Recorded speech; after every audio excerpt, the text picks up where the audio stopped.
Welcome to Isaac creations. இன்னைக்கு கருணக்கிழங்கு பிடி கருணைன்னு சொல்லுவாங்க இல்லையா, அந்த கருணக்கிழங்குல சாம்பார் வைக்கிறத பற்றி இன்னைக்கு பார்க்க போகிறோம். அதுக்கு தேவையான பொருட்கள்: கருணக்கிழங்கை வேக வச்சு தோல் உரித்து எடுத்து வச்சுருக்கேன். இதுதான் முக்கியமான இதுக்கு பொருள். தக்காளி, கொஞ்சோண்டு புளி. கண்டிப்பாக நம்ம புளி ஊற்றாமல் நம்ம சாம்பார் வைக்கக்கூடாது, அதனால் கொஞ்சோண்டு புளி. இது பாருங்க, பருப்பு வேக வச்சுருக்கேன். ரொம்ப நல்லா வேக வைக்க வேண்டாம், இதே மாதிரி கொஞ்சம் திப்பு திப்பியாக இருக்கிற மாதிரி வச்சாதான் குழம்பு ரொம்ப நல்லாயிருக்கும். இங்கே பாருங்கள், ஒரு மாதிரி திப்பு திப்பியாக இந்த மாதிரி வேக வைக்கும்போது தான் சாம்பாரோட ருசி ரொம்ப நல்லாயிருக்கும். ரொம்ப ஃபுல்லாக வேக வச்சிட்டோம் அப்படின்னா அது சாம்பார் மாதிரியே இருக்காது. இந்த மாதிரி கொஞ்சம் தெரிகிற மாதிரி இருக்கணும் பருப்பு, அப்போ தான் அந்த சாம்பார் நல்லாயிருக்கும். இப்போ தேவையான பொருட்கள் பார்த்துட்டோம், எப்படி குழம்பு வைக்கலான்றதை பார்க்கலாம். இது இப்போ தக்காளி போடுறேன். நீங்கள் வெங்காயம் நீங்கள் போடுவீங்க, வெங்காயம் போட்டுக்கோங்க. நான் வெங்காயம் போட மாட்டேன்னா டேரெக்டாக தக்காளி போட்டுக்கிறேன். தக்காளி நல்லா வதங்கட்டும்.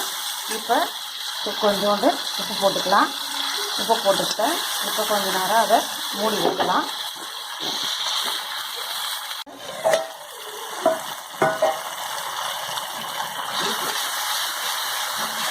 நல்லா தக்காளி கரைஞ்சிடுச்சு.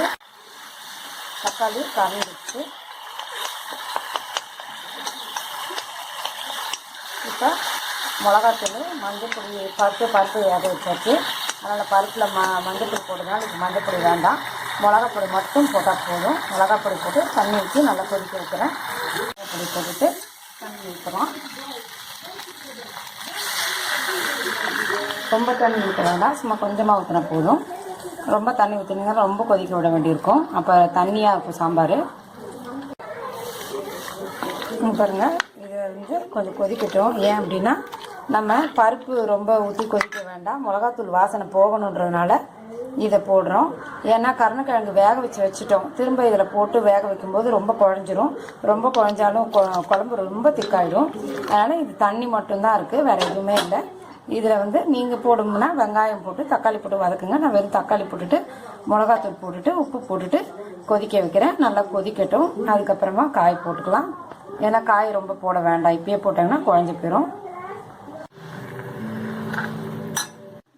பாருங்க, தண்ணி நல்லா கொதிச்சிருச்சு. இதுக்கு மேலே தண்ணி கொதிக்க வேண்டிய அவசியம் இல்லை, மிளகாத்தூள் வாசனை போயிருச்சு. இப்போ வந்து பாருங்க, நான் கருணக்கிழங்க கரெக்டான பீஸாக நறுக்கி வச்சுருக்கேன். அதை இதில் போட போகிறோம்.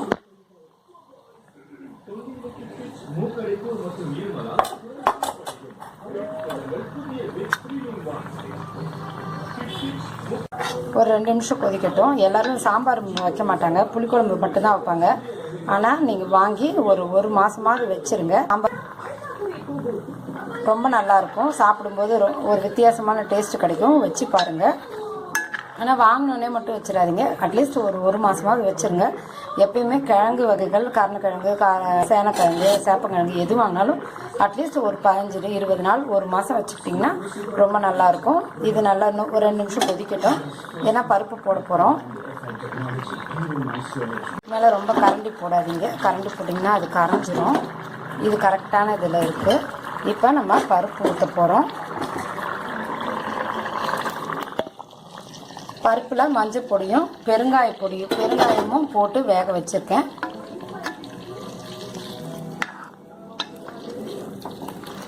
பாருங்கள், ரொம்ப கிளறினீங்கன்னா பருப்பு ரொம்ப குழஞ்சிரும். கொஞ்சம் திக்காக ரொம்ப நல்லா இதே மாதிரி பருப்பு தெரிகிற மாதிரி இருந்தால் தான் இந்த குழம்பு நல்லாயிருக்கும். இது ஒரு 2 நிமிஷம் கொதிக்கட்டும்.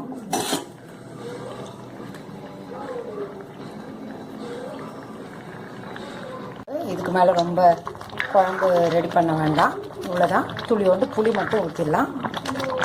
கொஞ்சம் புளி கரைசல் ஊற்றுறோம்.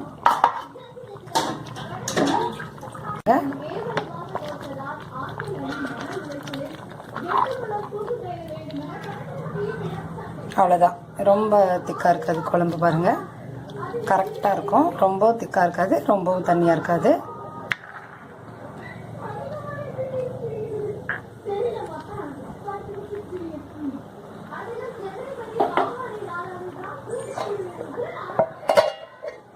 நம்ம புளி ஊற்றின பிறகு ரொம்ப நேரம் கொதிக்க விடக்கூடாது, அவ்வளோதான்.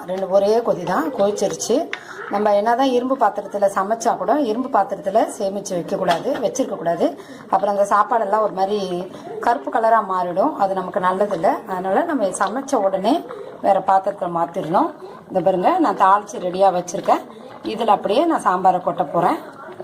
அதுங்க ஊற்றி ரெடியாக வச்சுருக்கோம் பாருங்கள். இவ்வளோதான், சாம்பார் ரெடி ஆயிடுச்சு.